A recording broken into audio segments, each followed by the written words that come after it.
ሰላም ጤና ይስጥልኝ ውድና የተከበራችሁ የቻናላችን ቤተሰቦች እንዴት ከርማችሁልኛል? እኔ ያለው ክብሩ ይስፋ። ዛሬም እንደተለመደው ሶሻል ሚዲያ ላይ መነጋገሪያና አዳዲስ የሆኑ ቪዲዮችን ወደ እናንተ ወደ ውድ ቤተሰቦች ይዤላችሁ መጥቻለሁ።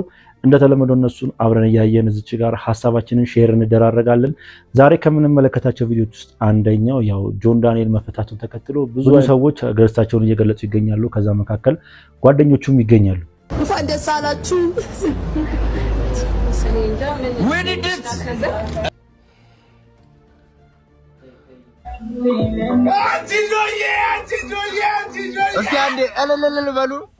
የእነሱን ሪያክሽን አብረን የምንከታተል ይሆናል። ከዛ በመቀጠል ደግሞ ያው ሰሞኑን መነጋገሪያ የነበረው የቲክቶከር ዩቲናስ እና የአዶናይ ጉዳይ አሁንም ብዙ መነጋገሪያ ነገሮች እየተፈጠሩበት ይገኛሉ። ኢየሱስ የማርያም ልጇ መሆኑ ብቻ ተገልጦልህ ፈጣሪዋ መሆኑ ከተሰወረብህ የሆነ አንዳች ያላገኘው ፓስወርድ አለ ማለት ነው። ለአዶናይ ብዙ ሰዎች እጅ ጩፋ መልስ ሰጥቶታል እያሉ ይገኛሉ።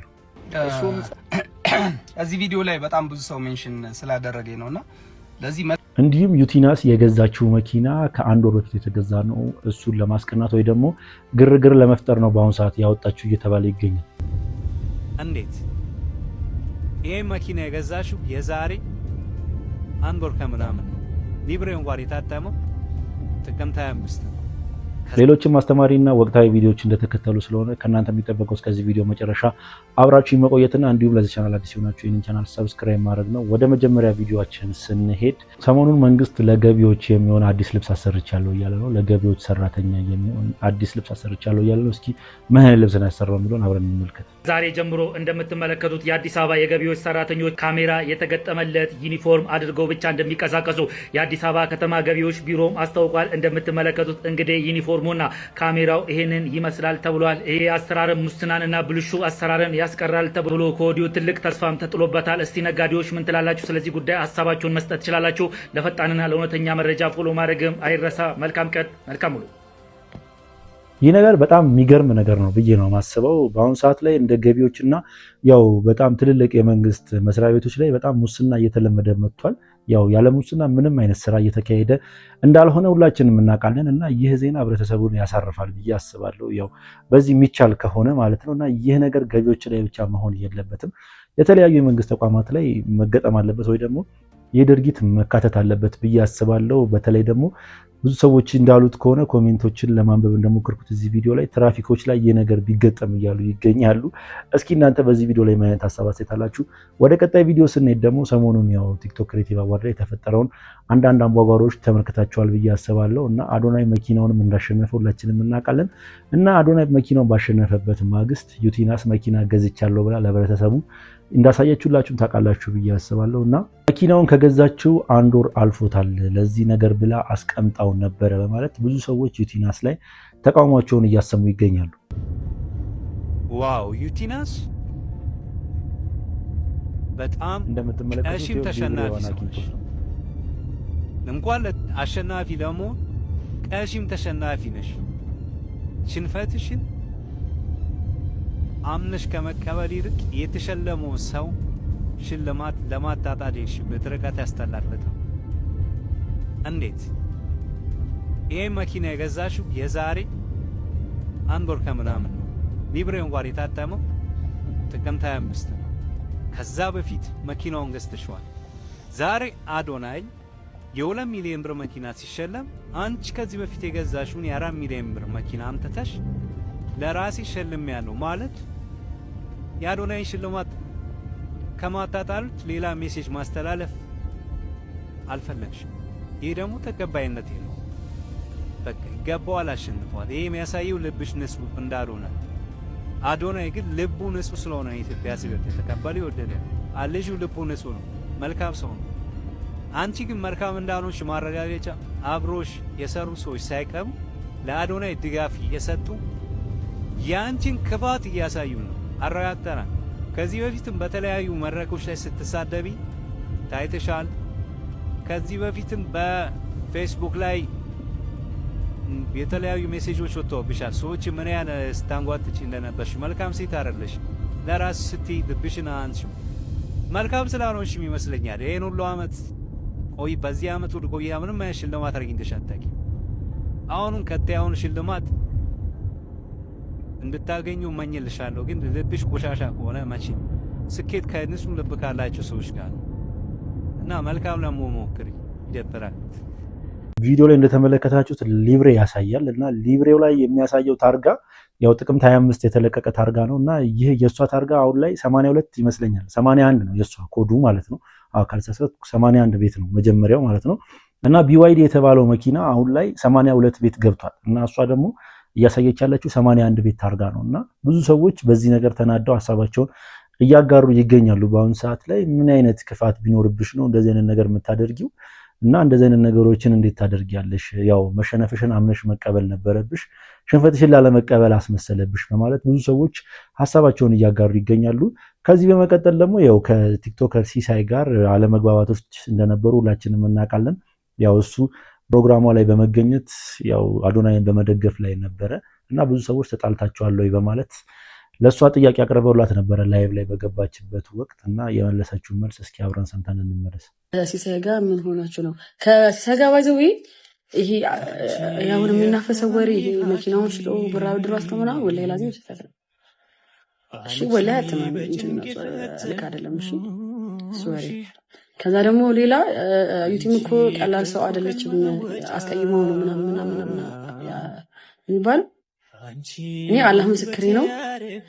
እንደፈለገ መስፎ ሰው እንኳን ቢሆን የተደረገልኝ ምርሳት ወላሂ ላዚም ወለታ አረሳምና ሲሳይ ባለው ለታይ ነው እንዴት ማድረግ ላስቀይመው አልችል። መቼም ነው ማላስቀይመው ሲሳይ በጣም እሱ በሌለበት በጣም ሁሌ ነው ጥብቅና የምቆምለት፣ አላስቀይመውም። ቲክቶክ ክሬቲቭ አዋርድ ሊካሄድ ሲል ወደ ፕሮግራሙ ሲሄዱ ሲሳይና ጓደኞቹ እኛ አዶናይን ነው የምንመርጠው፣ ዩቲናስ መሰሪ ናት፣ ብዙ ነገሮችን እየተናገሩ ነበር። ያው ለሚዲያ የማይመጥን ነገር ስለሆነ እዚች ጋር ላላቀርበው ፈልጌ ነው እና ያው ብዙ ነገሮችን እየተናገሩ ያው ዩቲናስ የምትሆን ሰው አይደለችም ከሃዲ ናት እያሉ ብዙ ነገሮችን እየተናገሩ ያው ውጤቱ ሲሰማም እንደነሱ የተደሰተ ሰው አለ ብዬ አላስብም። ያው አዶናይ ያው መመረጡን ሲሰሙ ብዙ አይነት ሪያክሽኖችን ሲያሳዩ ነበረ፣ እየጨፈሩ ቆመው ብቻ ያው ዘለው እስከ ማቀፍም ድረስ ማለት ነው። እና በመካከላቸው ምን ተፈጠረ የሚለውን ወደኋላ እንተወውና ግን አሁን ላይ እንደዚህ አይነት ነገሮች መግባታቸው ያው ለተመልካች ትንሽ ይደብራል ብዬ አስባለሁ። እስኪ እናንተ በዚህ ቪዲዮ ላይ ምን አይነት ሀሳብ አስተያየታላችሁ? እስኪ ሀሳባችሁን ኮሜንት ሴክሽን ላይ ያጋሩኝ። ከዚሁ ከቲክቶክ ክሬቲቭ አዋርድ ሳንወጣ ያው ሰሞኑን አዶናይ መድረክ ላይ ያው ማርያም በማለት ማወደሱ ሁላችንም እናውቃለን ብዬ አስባለሁ እና ከዛ ጋር በተገናኘ ይመስለኛል እየጮፋ ስም ይመስል ነገር ለአዶናይ አበርክቶለታል። እስኪ ተመልክተነው እንመለስ። ኢየሱስ የማርያም ልጇ መሆኑ ብቻ ተገልጦልህ ፈጣሪዋ መሆኑ ከተሰወረብህ የሆነ አንዳች ያላገኘው ፓስወርድ አለ ማለት ነው። እዚህ ቪዲዮ ላይ በጣም ብዙ ሰው ሜንሽን ስላደረገኝ ነውና ለዚህ መልስ ለመስጠት ያህል ድንግል ፈጣሪዋን ወለደችው፣ እርሱም የፈጠረውን ሥጋ መልሶ ተዋሃደ።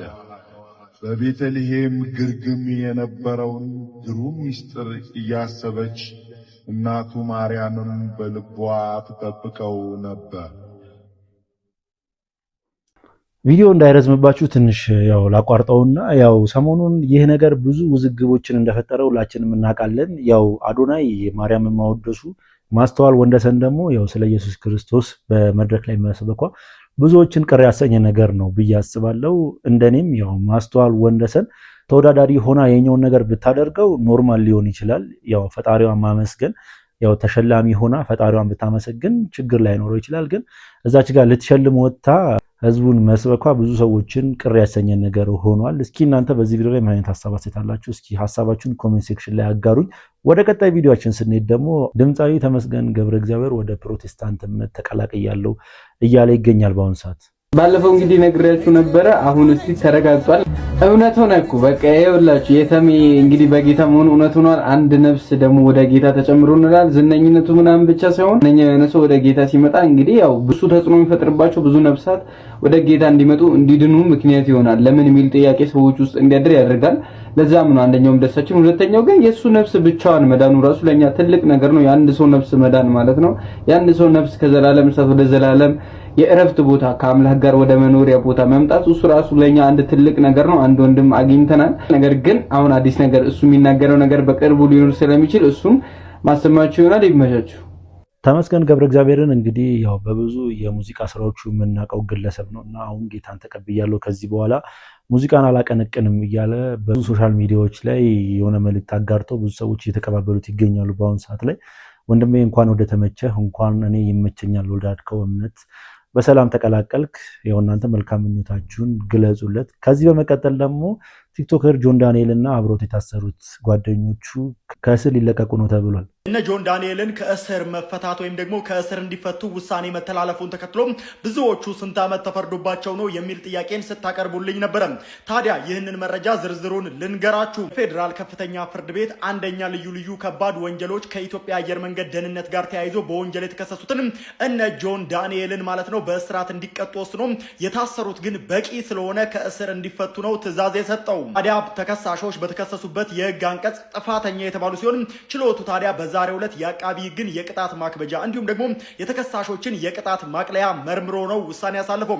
በዚህም ታዲያ ተከሳሾች የተከሰሱበት የህግ አንቀጽ ቀላል እስራትን የሚያስከትል በመሆኑ አንደኛ ተከሳሽ በ1 ዓመት ከ4 ወር ማለትም እንደሚታወቀው እሱ 2016 ነሐሴ 16 በቁጥጥር ስር መዋላቸው ይታወቃል።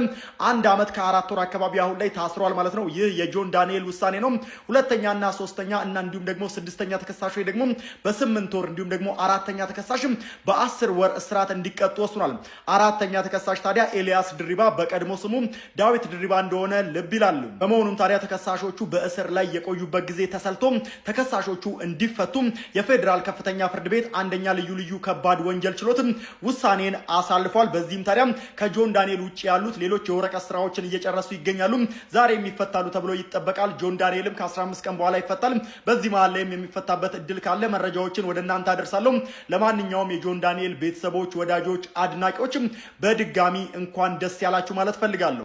እንግዲህ ጆን ዳንኤል በምን እንደታሰረ ሁላችሁም ታውቃላችሁ ብዬ አስባለሁ። እስኪ ያው ጆን ዳንኤል ከታሰረበት ጉዳይ ጋር አንድ አውንታ የተባለ ግለሰብ እስኪ ስለ ጆን ዳንኤል የሰጠውን ሀሳብ ሰምተን እንመለስ። እነ ጆን ዳንኤል ከ1 ዓመት ከምናምን ቆይታ በኋላ ከእስር ቤት ተፈተዋል እየተባለ ነው እና የዛሬ 1 ዓመት ከምናምን ገደማ ወደ ዘብጥያ የወረዱበት አግባብ ለራሴ ያስቀኛልና ታስታውሱ እንደሆነ ወደ መቀሌ ለአሸንዳ በዓል የሚሄድ አውሮፕላን በአየር ንብረት መዛባት ምክንያት መብረር አልችልም እና በሚቀጥለው የአየር ሁኔታው ተስተካክሎ በሚቀጥለው በረራ በሚበረው አውሮፕላን ሂዱ ሲላቸው ነው እንግዲህ አንወርድም ያሉትና በራሱ እኮ ኮሜዲ ነው ይሄና አንድ አውሮፕላን አልበርም አልችልም የአየር ሁኔታ ሊያስኪደኝ አልቻለም ካለ ምንድነው ማድረግ የሚቻለው? ሙሉ ለሙሉ እኮ መቀበል ነው በቃ።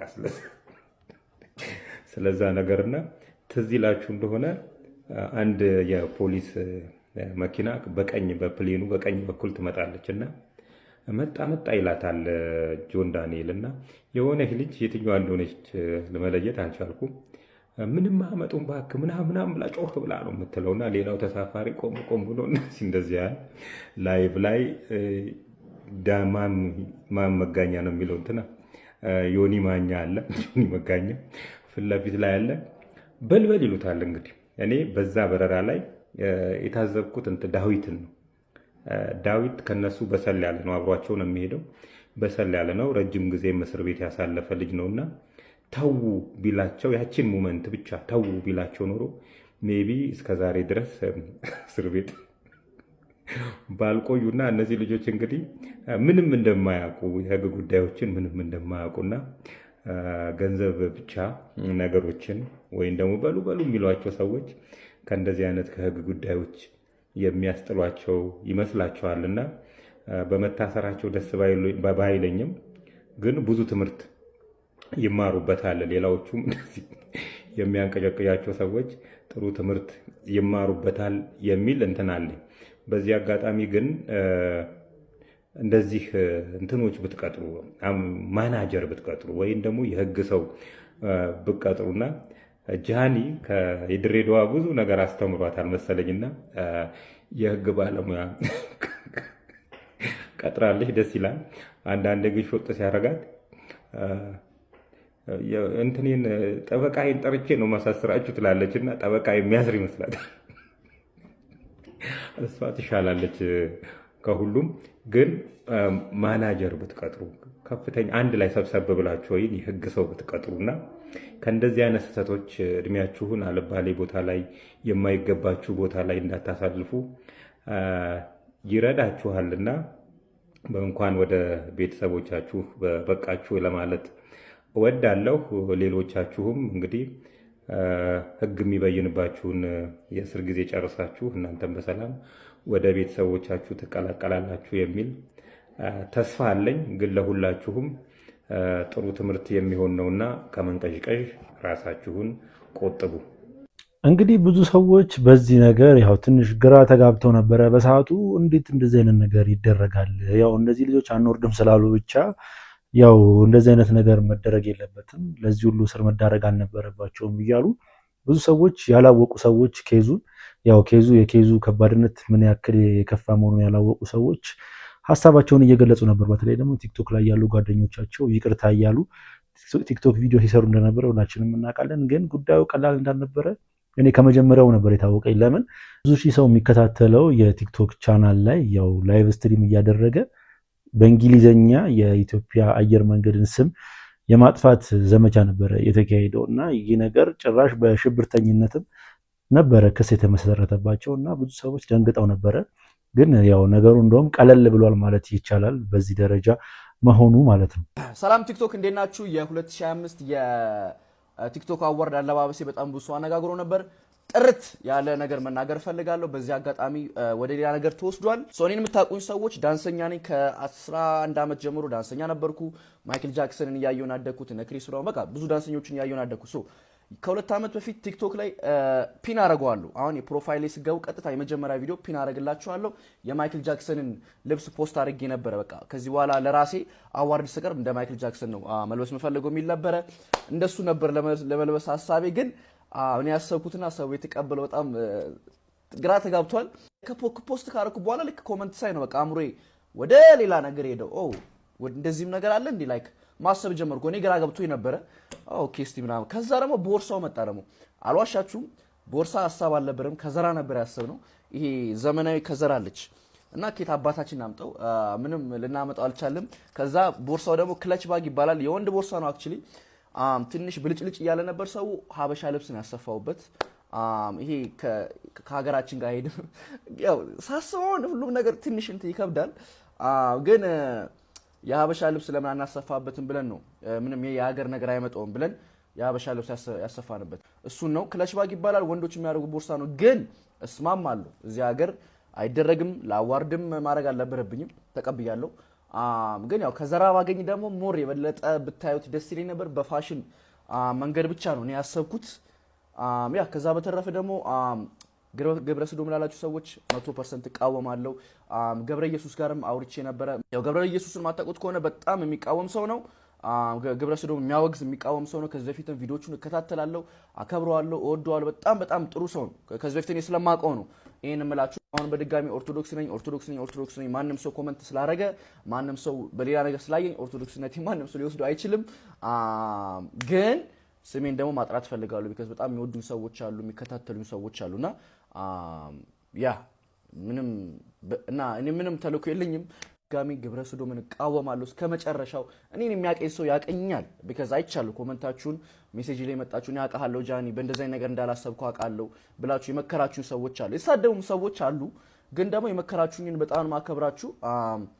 ያ በድጋሚ አጥፍቻለሁ፣ አልዋሽም። ቦርሳ ኢትዮጵያ ውስጥ ሌላ ታሪክ። እኔ እኮ ፖስት ከተደረገ በኋላ ነው ያሰብኩት። እና ለማንኛውም ያ እወዳችኋለሁ፣ አከብራችኋለሁ።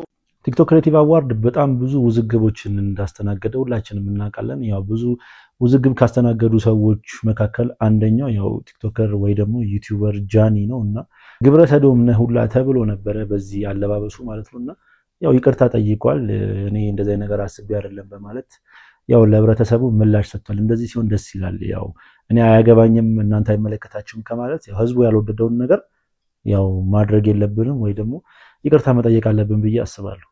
ይሄንን የአዎንታን ቪዲዮ ዛሬ አይደለም የማየው ነኝ ያየውን ግቢና መኖሪያ ቤት ብሎኬት አስመጥቶ ለሁለት ከፍሎ ካጠረ በኋላ አከራዩን ጠርቶ እኔና እርሶ ከዛሬ ጀምረን መልካም ጎረቤታሞች ነን እንጂ አከራይና ተከራይ አይደለንም ስላለ ጀብራሬ ልነግራችሁ ነው። አሁን ይሄ ምን ይባላል? ምን አይነት ፈጣጣነት ነው?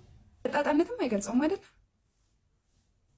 የሆነን ሰው ፈጣጣ የምትሉት የሆነ እያያችሁት ሰርቋችሁ ሰርቃል ብትሉት አይ አልሰረኩም ብሎ ራሱን ለመከላከል ሲያስተባብል ሲሞክር ይህም ፈጣጣ ትሉታላችሁ። እንዴት እያየሁት እንደዚህ ይለኛል ምናምን ብላችሁ ማለት ነው። አሁን ይህ ምን ይሉታል? እኔ ማሳስበው አንዳንዴ ሰው መስለን ተፈጥረን ግን ደግሞ መሀል ላይ ጣል ጣል የተደረገ ይሄ ሰው እንድንባል ያደረገን ያስተሳሰብ ለን ሰዎች እንዳለን ግልጽ ነው። አስባችሁታል? አከራይታችሁ የኪራይ ለመቀበል ስትሄዱ ውሃና መብራቴን እያባከነ ይሆን አይሆን፣ ቤቴን በስርዓት ይዞት ይሆን አይሆን ብላችሁ ስትሄዱ ግቢያችሁን ለሁለት ከፍሎ ይሄ የእርሶ ነው ይሄ ደግሞ የኔ ነው፣ እኔና እርሶ ቆንጆ ጎረቤታሞች ነን ምናምን ሲላችሁ አስባችሁታል? የገዛ ቤታችሁ። ኤኒዌይስ ጨርሱት፣ ቪዲዮን ጨርሳችሁ እዩት። ጀብራሬው አዳማ ከተማ ግብርና ጀርባ ቤት ፈልጎ ይከራያል። መጀመሪያውኑ ቤት ሲፈልግ አቅመ ደካሞች ናቸው፣ ሊከራከርላቸው የሚችል አቅም ያለው ሰው አጠገባቸው የለም ብሎ በጥናት ነው የተከራየው አሉ። ጓደኞቹ ናቸው እንዲህ ብለው የነገሩ። ተከራይቶ ግቢ ከገባ በኋላ ከየት እንዳመጣው የማይታወቅ ወታደራዊ ማዕረግ እላው ላይ ይጭናል። አንዴ ጀነራል ነኝ ይላል፣ አንዴ ኮማንደር ነኝ ይላል፣ አንዴ ሻለቃ ነኝ እያለ አለማመዳቸው።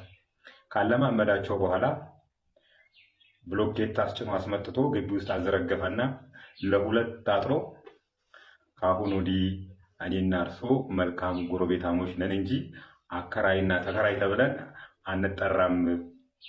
ይሄን እያጠረ እያለ ነው እንግዲህ የሰፈር ልጆች ያስቆሙትና ወደ ፍርድ ቤት ይዘውት የሄዱት ጉዳዩን። እንግዲህ የዘንድሮ አይናውጣነት፣ የዘንድሮ ስግብግብነት፣ የዘንድሮ ሌብነት ይሄን ያህል ደርሷል። ጎበዝ ምን የሚሉት ነው? አሁን የተከራየው ቤት ለሁለት ከፍለህ ይሄ የኔ ነው ይሄኛው የእርሶ ነው ከአሁን ወዲህ መልካም ጎረቤታሞች ነን ማለት ምን ማለት ነው? ከፈጠጡም አይቀር እንደዚህ ነው እንግዲህ። በጣም ፈጣጣ በዝቷል። በተለይ ደግሞ ቤታችሁን ባዶ ቤት ወይ ደግሞ ያው ኃላፊነት ለሌለው ሰው ወይ ደግሞ ለማይከታተልላችሁ ሰው ትታችሁ ውጪ ሀገር ያላችሁ ሰዎች በጣም ይሄ ነገር አሳሳቢ ነው ብዬ አስባለሁ። በተለይ ውጪ ለምትኖሩ እህት ወንድሞቼ ቤት እዚህ ኖሯችሁ እያከራያችሁ ወይ ደግሞ የሆነ የሚከታተልላችሁ ሰው ከሌለ በአሁኑ ሰዓት በጣም ዘመኑ ከፍቷል። እናንተ ባላችሁበት ራሱ ቤት የመሸጥ አቅም ያላቸው ሰዎች የሆነ ፎርጅድ የሚሰሩ ሰዎች ስላሉ ለጥንቃቄ ያክል ነው እና እንደዚህ አይነት ፈጣጣም አለ ነው የሚለው ርዕሱ ራሱ በጣም ይገርማል። ለማንኛውም ውድ ቤተሰቦቼ ለዛሬ ነበረ ቪዲዮ ይህንን ይመስል ነበረ። ቪዲዮቻችን እንደተመቻችሁ ጥርጥር የለኝም። ቪዲዮ ከተመቻችሁ ደግሞ ላይክ፣ ሼር፣ ሰብስክራይብ ማድረግ እንዳይረሳ። በተለይ ሰብስክራይብ በማድረግ የቻናላችን ቤተሰብ እንዳይረሳ። ሀሳብ አስተያየት ካላችሁ ኮሜንት ሴክሽን ላይ አስቀምጡልኝ። በቀጣይ ቪዲዮ እስክንገናኝ ድረስ ሰላም ቆዩልኝ።